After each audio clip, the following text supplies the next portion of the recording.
இந்த நீதியின் மேல ஒரு பசியும் தாகமும் இருக்கும்போது அவர்கள் பாக்கியவான்கள். இப்ப நீதினா யாரு? கிறிஸ்து. நீதின்றது ஒரு குணாதிசயம். இந்த நீதின்னு எதெல்லாம் சொல்லலாம்?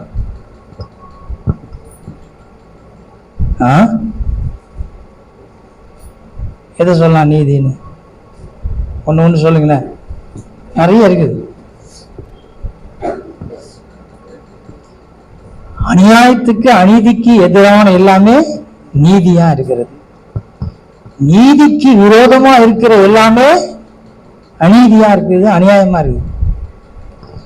அப்ப கிறிஸ்து நீதியாய் நமக்கு இருக்கிறார் என்றால் நமக்கு அந்த கிறிஸ்து மேல பசியும் தாகமும், அந்த நீதியாகிய கிறிஸ்து மேல் பசியும் தாகமும் இருக்கிறவர்களுக்கு தான் பாக்கியவான்கள். பசியும் தாகமும் இருக்குதா? நீதியாகிய கிறிஸ்து மேல பசியும் தாகமும் இருக்குதா? இருக்கிறவங்க தான் பாக்கியவான், ஆசீர்வதிக்கப்பட்டவர்கள். இன்னைக்கு இந்த நீதியை விட்டுட்டு வேற உலக காரியங்கள் மேல் நமக்கு பசியும் தாகமும் இருக்குமே ஆனால் அவங்க யாரா இருக்க முடியாது? பாக்கியவான்களா இருக்க முடியாது. நாம் மற்ற உலகத்தில் பாக்கியவான்களா இருக்கலாம். உலக மனிதனுடைய பார்வையிலே பாக்கியவான்களை போல இருக்கலாம். மற்ற உலக காரியத்திலே பசி தாகத்தோடு நம்ம இருக்கும் பொழுது அவங்களும் பாக்கியவான்களா இருக்கலாம். உலகத்தின் உள்ள பாக்கியவான்கள் ஆசீர்வதிக்கப்பட்டவர்கள். பாக்கியவான்கள்னா பிளஸட், ஆசீர்வதிக்கப்பட்டவர்கள். ஆனால் அந்த ஆசீர்வதிக்கப்பட்டவர்களுக்கும் நீதியின் மேல் பசியும் தாகம் உள்ள நிலையில் ஆசீர்வதிக்கப்பட்டவர்களுக்கும் ஒரு பெரிய வித்தியாசம் இருக்கிறது. அந்த வித்தியாசத்தை நாம் என்ன செய்யக்கூடாது? மறந்து போயிடக்கூடாது. நான் எதில் பசி தாகமா இருக்கிறேன். இதை எப்போ நமக்கு இருக்கும் அப்படின்னா, ரட்சிக்கப்பட்ட அந்த ஆரம்ப காலகட்டத்தில் நீங்க பாத்தீங்கன்னா அந்த நீதியாக கிறிஸ்து மேலே பசியும் தாகமும் இருக்கும். நமக்கு ஒரு உண்மையான சரீர பசி இருக்குதுல்ல, சரீரத்தின் பசியும் தாகம் கூட நமக்கு தெரியாது. சாப்பிடவே இல்லையே, காலைல உட்காந்து ஜபம் பண்ணினே இருக்கிறோம். கர்த்தருடைய ஆலயத்துக்கு வரும்பொழுது சாப்பாடு இல்லாம கூட ஓடி வருவோம்.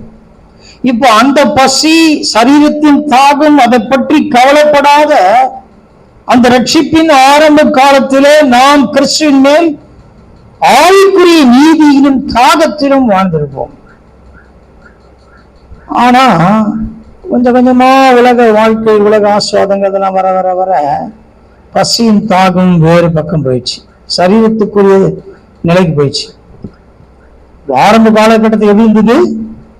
இந்த சரீர பசியும் தாகத்தை விட எனக்கு கிறிஸ்துவாகிய நீதியாகிய கிறிஸ்து மேலே பசியும் தாகமும் அதிகமா இருந்துச்சு. காலம் செல்ல செல்ல செல்ல உலக ஆசீர்வாதங்கள் மேன்மைகளை பார்க்க பார்க்க பார்க்க அந்த பசி தாகம் போய் இந்த பசி தாகம் வந்துச்சு, உலக பசி தாகம். புத்தி சொல்றாருங்க. அதுக்கு முன்னால ஒரு சம்பவத்தை நடந்த சம்பவம். ருமேனியா தேசம் நினைக்கிறேன், ருமேனியாவா அல்லது ரஷ்யா பிரித்து முன்னாடி இருந்து நினைக்கிறேன். நிறைய தேசங்கள் பிரிஞ்சிச்சு ரஷ்யாவில இருந்து. அதுக்கு முன்னாள் சம்பவம். அப்ப கம்யூனிஸ்ட் நாடு ரொம்ப ஸ்ட்ராங், ரொம்ப ஸ்டாலின் என்ற ஒரு கடவுள் மறுப்பு கொள்கை சேர்ந்த அவர் அந்த நாட்களே அங்கே ஆண்டு கொண்டிருந்தார். அந்த நாட்டில் ஒரு கொடூர சித்திரவதை, கிறிஸ்தவர்கள் என்றாலே கொடூரமான சித்திரவதைக்குள்ளாக்கப்பட்டாங்க. ஒரு முறை 40 பேரை பிடித்து கொண்டு வந்து லைனா நிக்க வச்சுட்டாங்க. கொற்ற பனியில நிக்க வச்சிட்டாங்க. அந்த சோல்ஜர்ஸ் என்ன செய்யறாங்கன்னா, கொஞ்சம் தூரத்துல அவங்களுக்கு ஒரு 10-100 அடி தூரத்துல நிறைய கரி நெருப்பு கட்டையெல்லாம் போட்டு கொளுத்தி சுத்தி உட்கார்ந்துக்கிறாங்க. அவங்க நிற்கும் போது அவங்க சொல்றாங்க, இயேசு கிறிஸ்துவை மறுதலிக்கிறவங்க என்ன செய்யலாம், இங்க நெருப்புல குளிர் காயலாம். 40 பேர் அப்படியே நின்றுறாங்க. திடீர்னு ஒரு ஆள் மட்டும் ஓடி வர்றாரு. அங்கிருந்து திடீர்னு ஒரு ஆள் இங்க இருந்து ஓடி போறார். ஓடி போய் அங்க நின்று நான் கிறிஸ்துவை ஏற்றுக்கொள்கிறேன் சொல்லி அப்படியே நிக்கிறான் அந்த பணியில. என்ன நடந்துச்சு கேட்டா அவர் என்ன சொல்றாரு, 40 கிரீடங்கள் ஜொலிக்கிற கிரீடங்கள் அப்படியே இறங்கி வந்து பார்த்தேன். இறங்கி 39 கிரீடம் வந்து தலைமுறை போயிடுச்சு, தலைமுறை வந்து உட்காந்துச்சு. ஒரு கிரீடம் மட்டும் மேலே கீழே போயிட்டு வருது. நான் அதை பார்த்துட்டே இருந்தேன். அப்படி போயிட்டு வரும்பொழுது அது மேல போகும்போது இந்த ஆள் என்ன செஞ்சாரு, வேகமா ஓடி வந்தாரு. எனக்கு அந்த கிரீடம் தேவை, நான் வேகமா ஓடி போறேன். இப்ப அந்த கிரீடம் எனக்கு இருக்குது, நான் நம்புறேன், என் தலையில் இருக்குது, நான் இப்ப மறிக்க போறேன், ஆனால் இந்த கிரீடத்தோடு மறி போகிறேன் அப்படின்னு சொல்லி அங்கே இருந்து அவர் மரித்து போனார். இன்றைக்கு நமக்கு ஒரு பெரிய சேலஞ்சு தான். இந்த கடைசி காலத்துல வாழ்ந்து கொண்டிருக்கிறோம். நமக்கு ஒரு பெரிய சவால் என்ன அப்படின்னா, நமக்கு கொடுக்கப்பட்ட கிரீடம் என்ன செய்யுதுன்னா தலையில் இருக்குது. இது மேலே கீழே போதா இல்ல தலையிலே இருக்குதா நம்ம பாத்துக்கணும். மேலே கீழே எப்ப போகும் தெரியுமா? நாம் எப்பொழுதெல்லாம் உலக பணத்து பின்னால, உலகம் பின்னால, உலகத்தின் அதன் ஆசை இச்சைகள் அது பின்னால போக பார்க்கணுமோ அப்ப நம்ம கிரீடம் மேல போயிடும். வேறு ஒரு நபர் அதை பெற்றுக் கொள்வதற்கு ஆயத்தமா இருக்க மறந்து போடக்கூடாது. என்றைக்கு உலக காரியங்கள் நமக்குள் வருகிறதோ, உலக ஆசைகள் நமக்குள் வருகிறதோ, உலகத்துள்ள பொருள் ஆசை, உலகத்துள்ள காரியங்கள் நமக்குள்ள வருகிறதோ, அப்போ அந்த கிரீடம் என்ன செய்தான்? அதான் சொல்றார், உன் கிரீடம் எடுக்கப்பட்டு போகாதபடிக்கு என்ன செய்ய, எச்சரிக்கையாயிரு, எச்சரிக்கையாரு. கிரீடம் என்ன செய்யும்? போயிட மேல, காத்துக்கொள். இப்படி ஒரு சந்தர்ப்பம் அவனுக்கு முன்னால் இருக்குது. குளிர் காய்ந்து தப்பித்துக் கொள்வதற்கான சந்தர்ப்பம் அவனுக்கு இருக்குது. இதே போல இந்த உலகத்தில் வாழ்கிற ஒவ்வொருக்கும் ஒரு சந்தர்ப்பத்தை பிசாசு வைத்திருக்கிறான். என்ன சந்தர்ப்பம் அது? எது வேணாலும் இருக்கலாம், உலகத்துள்ள எது வேணாலும் இருக்கலாம்.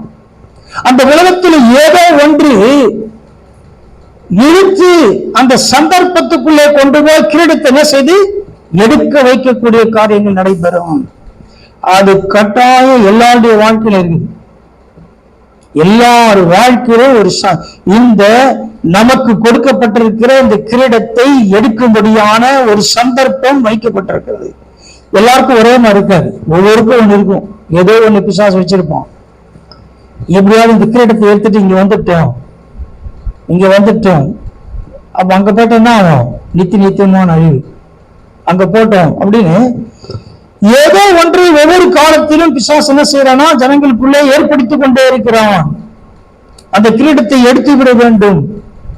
இல்லையா, செத்தாலும் பரவாயில்ல, எனக்கு கஷ்டம் வந்தாலும் பரவாயில்ல, நஷ்டம் அடைந்தாலும் பரவாயில்ல, குறைவு வந்தாலும் பரவாயில்ல, எத்தனை பிரச்சனை வந்தாலும், அவமானங்கள் நிந்தைகள் வந்தாலும் பரவாயில்ல, கிறிஸ்துவுக்காக நின்று எல்லாவற்றையும் சகிக்க போகிறேன் அப்படி நிற்கும் போது கிரீடம் என்ன செய்து ஸ்ட்ராங்கா இருக்குது.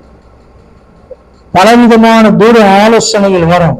ஏன் அப்படி கஷ்டப்படுறீங்க? இது கொஞ்சம் மாத்திக்கினா நல்லா இருக்குமே, அப்படி பண்ணா நல்லா இருக்குமே, இப்படி பண்ணா நல்லா இருக்குமே.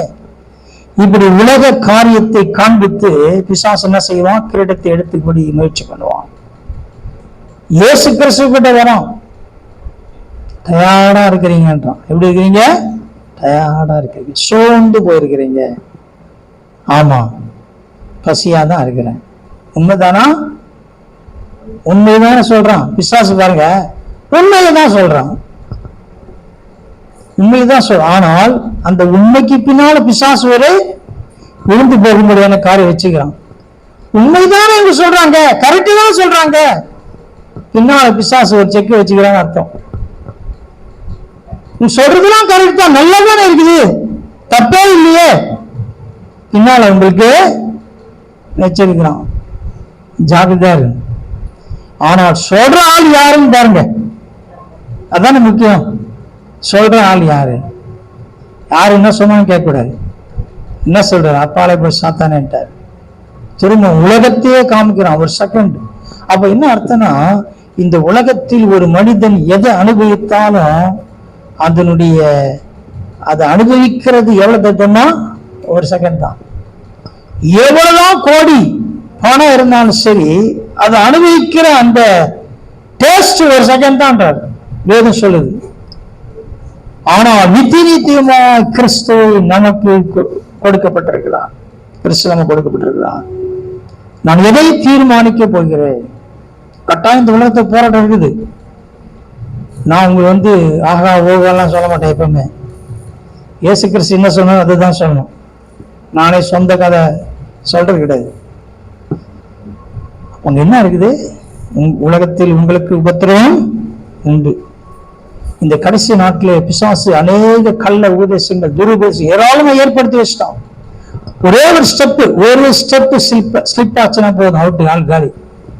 நான் இவ்வளவு தூரம் நடந்து வந்துட்டேன், 20 வருஷம் நடந்து வந்துட்டேன், 30 வருஷம் நடந்து வந்துட்டேன், 40 வருஷம் அனுபவம் இருக்குது. இவ்வளவு அனுபவம் இருந்தாலும் கூட அந்த உச்சி அடைவதற்கு ஒரே ஒரு ஸ்டெப் தான், அங்க கூட ஸ்லிப் ஆகிறதுக்கு வாய்ப்பு இருக்குது.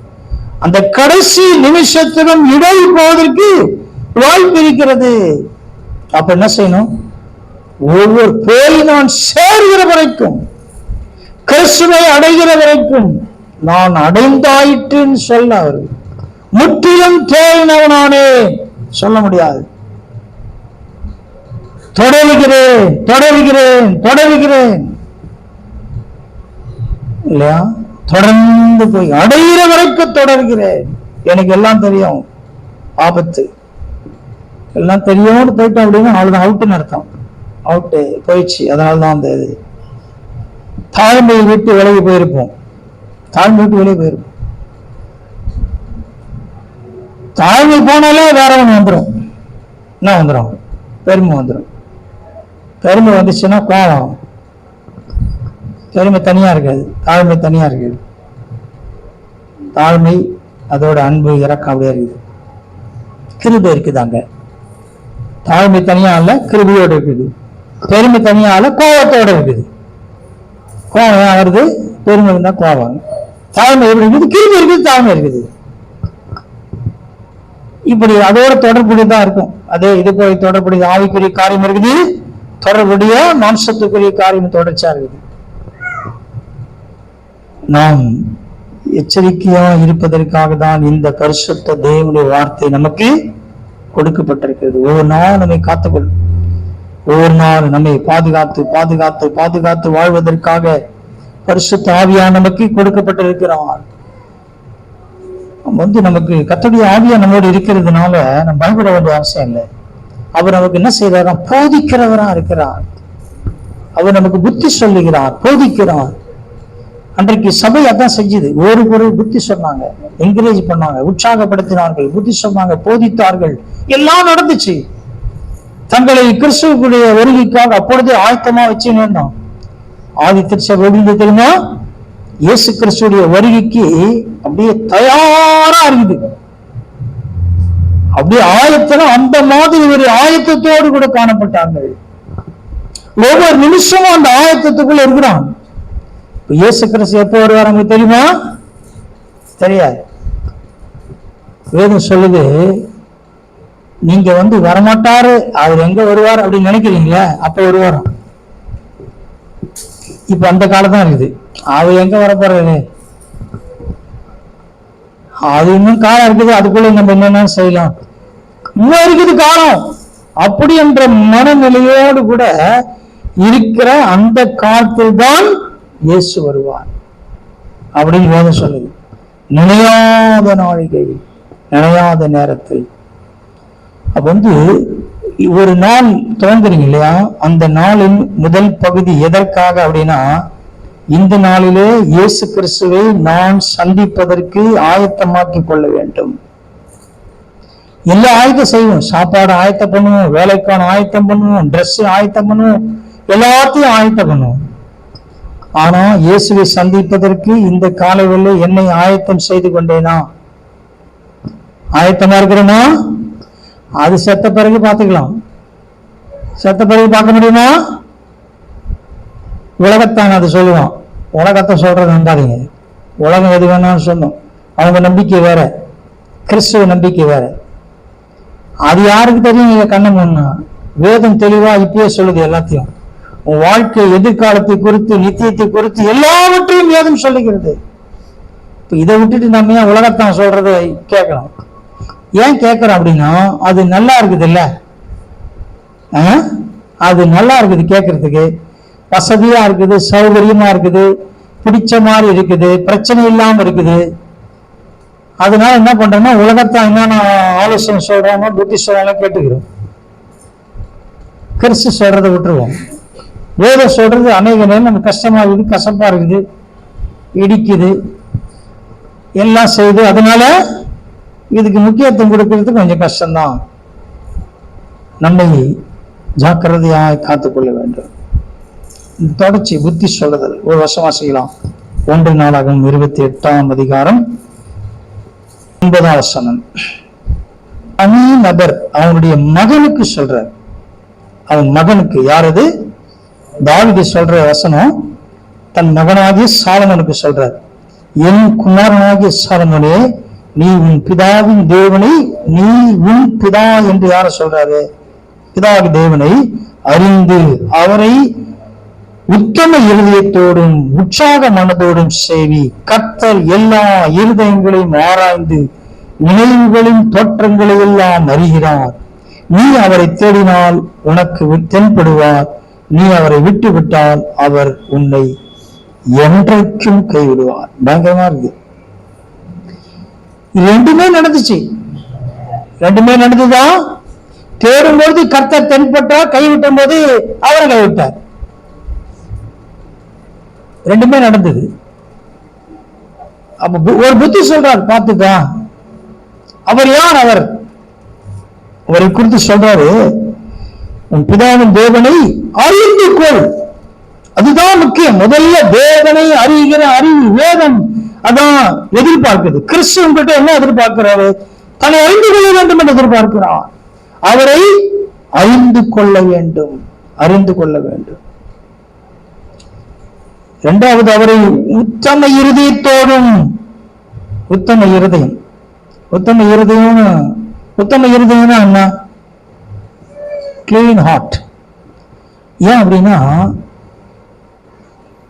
அந்த கிளீன் ஹார்ட், சுத்தமான இருதயம் இருந்தீங்கன்னா அதுதான் எல்லாவற்றையும் எளிதாக ஏற்றுக்கொள்ள வைக்குது.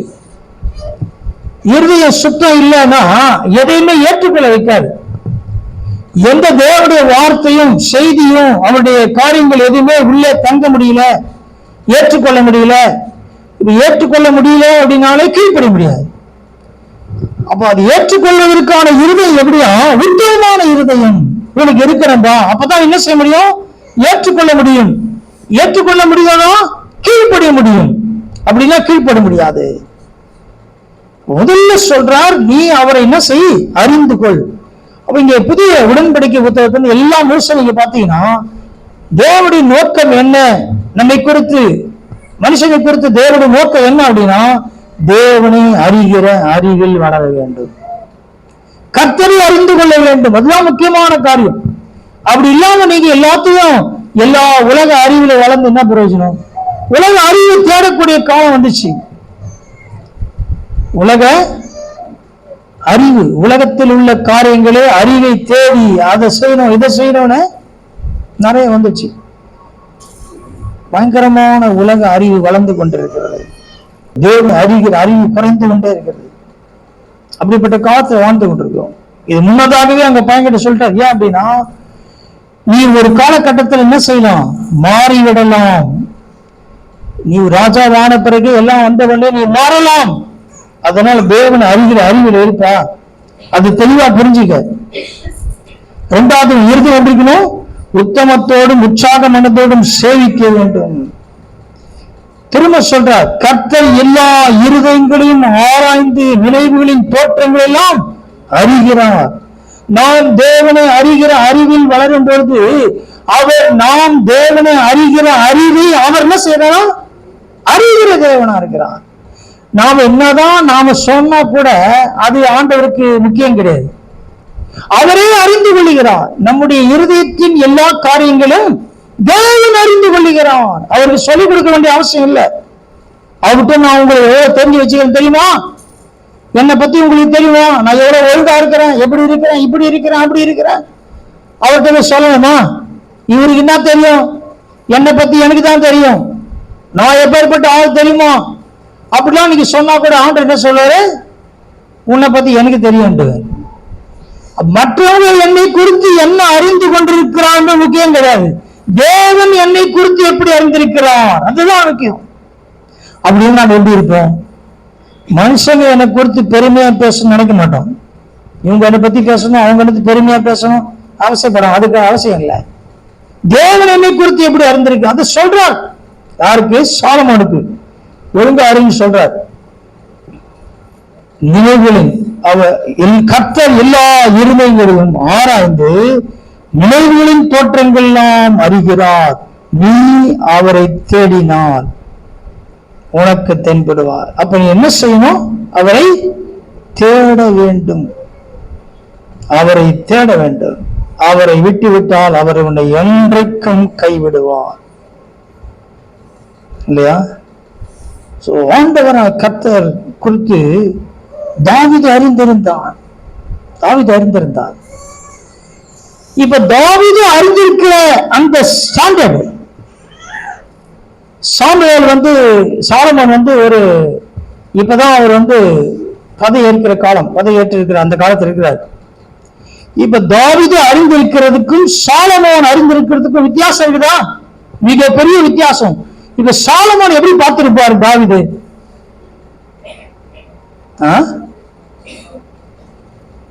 ஒரு 100 முறை வேதத்தை வாசித்து தியானித்து தேவனோடு பல ஆண்டுகள் நடக்கிற ஒரு மனிதர், இப்பதான் தட்டுப்பட்டு தடுமாறி நடக்கிற ஒரு வாலிபனை பார்க்கும்போது அவர் எப்படி இருப்பாரு? ஒரு பெரிய வித்தியாசம் தெரியும். தாவீதுடைய வாழ்க்கையின் முதிர்ச்சி, ஆவிக்குரிய அனுபவங்கள், தேவனோடு நடந்த காரியங்கள் எல்லாவற்றுக்கும் முன்பான இந்த சாலமோன் எப்படிக்கிறாரு? அவர் பார்க்க எப்படி பார்த்திருப்பாரு? இப்படி இருக்கிறடா நீ, ஒரு பயம் இருக்கும். திடீர்னு தருமாட்டம், தேசமே போயிடும். ஒரு தனிநபர் கிடையாது இவன். ஒரு தேசத்துக்கு அவன் பொறுப்பான ஒரு பதவி இருக்கிறான். அப்படி இருக்கும்போது இவன் ஒரு ஆள் இடர்னா தேசமே பின்மாற்றத்துக்குள்ள போயிடும். தாவீது இருதயம் அப்படியே சும்மா தத்தளிக்குது. ஐயோ என்ன நடக்குமோ, விட்டுவான் ஆண்டவரை எச்சரிக்கிறான். நமக்கும் இந்த எச்சரிப்பு அவசியமா இருக்குது. ஆண்டவரை அறிகிற அறிவிலே நாம் வளர்க்கிறதுல ஒரு 10 வருஷம் போதுமா? 10 வருஷம் எவ்வளவு வருஷத்துக்குள்ள நாம் முடிச்சிடலாம்? தேவனை அறிந்து எவ்வளவு வருஷத்தை முடிச்சிடலாம்? ஜார்ஜ் முல்லர் 100 முறைக்கு மேல் வேதத்தை வாசித்து முடிச்சிட்டாரு. அது முடிச்சிட்ட பிறகு என்ன சொல்றாருன்னா, இப்ப வேதத்தை எடுத்து வாசிக்கும் போது தியானிக்கும் போது எனக்கு புதுசா இருக்குதுன்றார். எனக்கு புதுசா இருக்குது. தேவனை அறிகிற அறிவிலே புதிதாய் நான் வளர்கிறேன். ஆச்சரியமா இருக்கு பாருங்க. அப்படின்னா நாம் எப்படி பாக்குறது? நம்முடைய நிலை என்ன?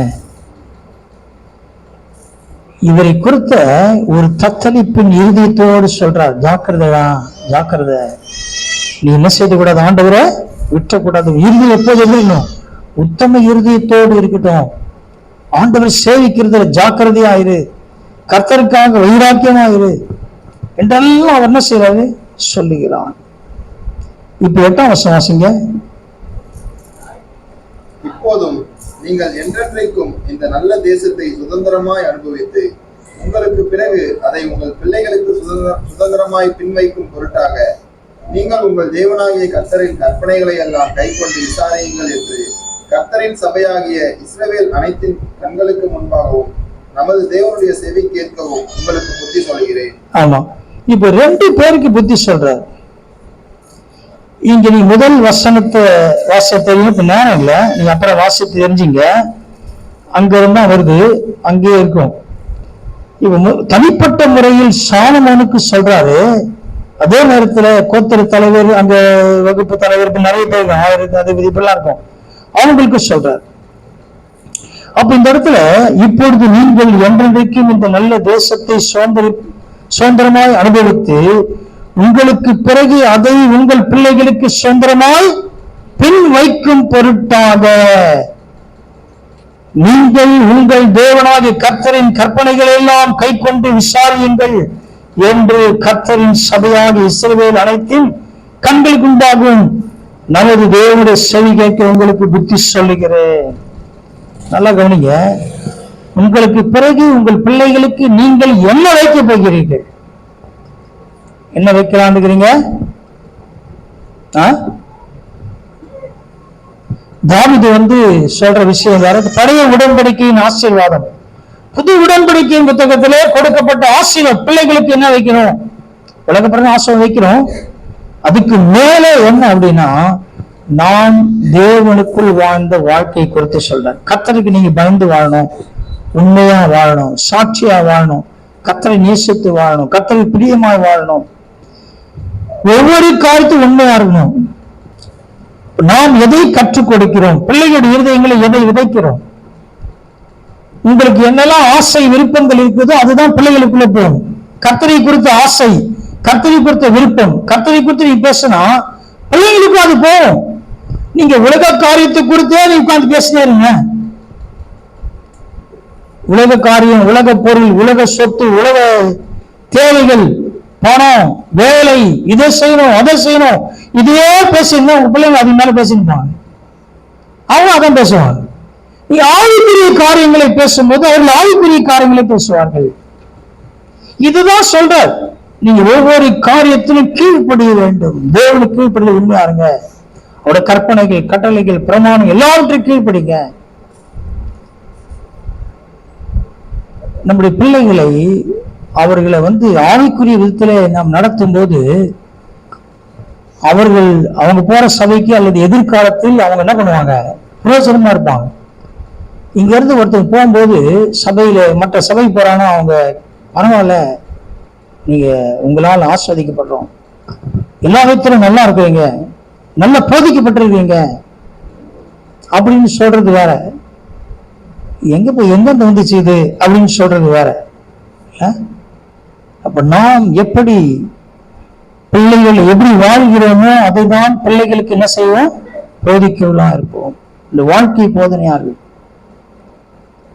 சில நேரங்களில் நாம் அவர்களை சரியா நடத்தும் போது கொஞ்சம் கஷ்டமா இருக்கும், கொஞ்சம் கடினமான சூழ்நிலை தான். அதுக்காக அவங்களை அப்படியே என்ன செய்ய முடியாது, விட முடியாது. இல்ல இதான் ஒழுங்கு. சில வேளை பிள்ளைகள் வாழ்ந்த பிறகு அவங்க சொல்றதுதான் பெற்றோர் கேட்கிற சூழ்நிலை போயிடுச்சு. இன்னைக்கு நான் சொல்றது நீ கேளு, அவ்வளவுதான். நீ சொல்றது நான் என்ன கேட்கறது? ஏன் அந்த நிலை அப்படின்னா, ஒரு குறிப்பிட்ட காலத்துல அவர்களுக்கு நாம் தவறான காரியங்களை போதித்து விட்டோம், தவறானதை கற்றுக் கொடுத்துட்டோம். ஆவிக்குரிய காரியங்களை விட நம்முடைய சில பெற்றோர் என்ன செய்யணும், அவங்க தவறை நியாயப்படுத்துகிறார். நியாயப்படுத்தி பேசும்போது தவறான காரணம் அவங்களுக்கு போகுது. அப்ப நாம் ஒவ்வொரு நாளும் சரிப்படுத்தி நம்மை வாழும் பொழுது கர்த்தருடைய காரியங்களை நாம் நடைமுறைப்படுத்தி செயல்படுத்தி வாழும் பொழுது நம்முடைய பிள்ளைகளை புரிந்து கொள்வார்கள். நான் நல்லா பார்த்திருக்கிறேன். ஒரு அம்மா என்னென்னலாம் பொய் சொல்றதோ பிள்ளைங்களும் அதே மாதிரி பொய் சொல்றத பார்த்துக்கிறேன். ஒரு அப்பா எப்படிலாம் பொய் சொல்றாரோ அதே பொய், அதே காரியங்கள், அதே விஷயங்கள் பிள்ளைங்க சொல்றாங்க. அவங்க ஸ்டைல் அப்படியே இருக்குது. அப்பாவுடைய ஸ்டைல், அம்மாவுடைய ஸ்டைல் அப்படியே இருக்குது. இவங்க ஒரு ஆவிக்குரிய நிக்கிறவங்க, உறுதியா நிக்கிறவங்க நான் பார்த்திருக்கிறேன். ஒரு ஆவிக்குரிய பிள்ளைகளா அவங்கள பார்க்கிறேன். ஒரு ஆவிக்குரிய தாயா இருக்க ஆவிக்குரிய பிள்ளைகள் அதே நிலையில் இருக்கிறாங்க, அதே போல இருக்கிறாங்க. ஆச்சரியமா இருக்கும் பார்த்தா அம்மாவுடைய கேரக்டர், அப்பாவுடைய குணாதிசயம் ஏன் இப்படி இருக்குது. அதான் அப்ப நாம் நம்முடைய பிள்ளைகளுக்கு எதை நாம் கற்றுக் கொடுக்கணும்? புத்தி சொல்லணும், பிள்ளைகள் புத்தி சொல்லணும், போதிக்கணும். ஆரம்ப காலத்துல என்ன அப்படின்னா உற்சாகமா எல்லாம் சொல்லியிருப்போம், கட்டுப்படுத்தியிருப்போம், எல்லாம் செஞ்சிருப்போம். ஒரு குறிப்பிட்ட காலத்தை நம்மளாலே அதை செய்ய முடியலன்னும் போது நமக்கு அதை விடும்போது நான் பிள்ளைகளை விட்டுருவாங்க. ஆரம்பத்தில் விட்டு வந்தாங்களே இப்ப அப்படி இருக்காங்க அப்படின்னா பெற்றோர் விட்டுருப்பாங்க, பிள்ளைங்களை விட்டுருக்காங்க. இப்பயும் அவங்களால நம்ம கண்ட்ரோல் பண்ண முடியல. பெற்றோரே கண்ட்ரோல் பண்ண முடியாது, எப்படி பிள்ளைங்களை கண்ட்ரோல் பண்ண முடியும்? அதுவும் கஷ்டம்தான். எப்படி போகுது பாருங்க. ஆனபடினால் நாம் நாம் ஆவிக்குரிய காரியங்களுக்கு புத்தி சொல்லணும். அதே நேரத்தில் நாம் நம்முடைய ஆவிக்குரிய வாழ்க்கையை சரியாக வாழ்ந்து அவர்களுக்கு புத்தி சொல்ல வேண்டியது அவசியமா இருக்குது. நாம் எங்கே தவறுகிறோம் என்பதை கவனித்து என்ன செய்யணும், அந்த இடத்தை சரிப்படுத்த வேண்டும். நாம் காம்ப்ரமைஸ் பண்ணவே கூடாது, எந்த காரியத்தையும் செய்யக்கூடாது. No compromise. அது அவங்களும் அதுக்கு மேல பண்ண ஆரம்பிச்சிடுவாங்க. எல்லாத்தையும் அட்ஜஸ்ட் பண்ணிக்கலாம், இது தவறு இல்லை அது தவறு இல்லை. ஒரு காலகட்டத்தில் இதெல்லாம் சரின்னு சொன்னாங்க, இப்போ இதெல்லாம் சரியில்லைன்றாங்களே, நம்ம நம்ப மாட்டாங்க. ஒரு காலகட்டத்தில் இப்படிதான் வாழணும்னு சொன்னாங்க, இப்போ என்னடா தலைக்கீழ போயிருக்குது, அவ்வளவுதான். ஒரு காலத்து இப்படிதான் இருக்கணும், இதான் சரி, இதான் ஆவிக்குரிய வாழ்க்கை, இதான் சபை, இப்படிதான் இருக்கணும், இது சொல்றதுதான் கரெக்ட் அப்படின்னு சொல்லி கொண்டிருந்த அதே பெற்றோர்கள் ஒரு காலகட்டத்தில் எல்லாம் தலைக்கீழ போயிருக்குது. என்ன சொல்றது, ஏன் புரியல பிள்ளைகளுக்கு, அதனால தவறான வழியில போயினே இருக்கிறாங்க. ஏன் அப்படின்னா பெற்றோர்கள் வழி போகும்பொழுது பிள்ளைகளை வழி போகிறார்கள். இதுதான் சாலமன் காலத்தில் இருந்தது. ஒரு காலகட்டத்தில் தேவனுக்காக வைராக்கியமா இதான் சொல்லியிருந்தார். 20 வருஷம் கழிச்சு என்ன செய்தாரு, எல்லா விக்கிரத்தையும் உள்ள கொண்டு வந்துட்டார். அப்படி ஆச்சரியம், எல்லாம் சரி, அவங்க எல்லாம் அவருடைய பின்னால போறாங்க. அந்த வைராக்கியம் 20 வருஷம் இருந்துச்சு, அதன் பிறகு வழி போயிட்டாரு, எல்லாம் போயிடுச்சு. ஏன், எதெல்லாம் சரின்னு சொன்னாரோ அதெல்லாம் ஒரு காலகட்டத்தில் அவரால் சரின்னு சொல்ல முடியல. கர்த்தரை குறித்து சரின்னு சொன்னதெல்லாம் இவ பாகால் அஸ்வரத் அது இது எல்லா விக்கிரகத்தை வந்து உள்ள வச்சிட்டார். இதே நிலை நம்ம குடும்பங்களிலே இருக்கிறது. எச்சரிக்கையா இருக்கணும். ஒரு காலத்தில் ஆவிக்குரிய தேவ பயத்தோடு கூட இருந்து நடத்தின நாட்கள் போயிட்டு இதெல்லாம் இதான் இப்படிதான் இருக்குன்னு சொன்ன காலம் போய் வேற மாதிரி காலத்துக்குள்ள போயிட்டோம். ஜெபிப்போம். பிதாவே, இந்த நல்ல வேலை கண்டு செலுத்துறோம். எங்களை தாழ்த்தி எங்களுடைய தெருவில் கருத்து போடுகிற ஆண்டவரே, பரிசுத்த ஆவியான எங்களோடு விடைபடுறீங்க, எங்களை நேசிக்கிறீங்க ஆண்டவரே, எங்கள் ஆத்மாவை கொடுத்து கரிசனையா இருக்கிறீங்க. இந்த உலகம் முடிவுக்காக வைக்கப்பட்டிருக்கிறது, உங்களுடைய வருகை சமயமா இருக்கிறது என்பதை நாங்கள் உணர்ந்து ஒவ்வொரு நாளும் ஆண்டவரே இந்த உலகத்தின் மேல் எங்களுடைய பிரியம் இல்லாதவர்களை கர்த்தரை நேசித்து வாழ உதவி செய்யுங்க ஆண்டவரே. நாங்கள் எப்படி வாழ்ந்தோம் என்பதை ஒவ்வொரு நாளும் புரிந்து கொண்டு வாழ உதவி செய்ய முடியும் ஜெபிக்கிறோம். எந்த நிலையில் இருக்கு என்பதை புரிந்து ஆண்டவரே அந்த கிரீடத்தை கர்த்தாவை நாங்கள் இழந்து போயிடக்கூடாது. ஆண்டவரே, எங்கள் தலைமையில் இருக்கிற கிரீடத்தை நாங்கள் ஒரு நாளும் இழந்து போகாதபடிக்கு ஒவ்வொரு நாளும் கிரீடத்துக்காக வாழ, உலக கிரீடத்துக்காக வாழக்கூடாது ஆண்டவரே.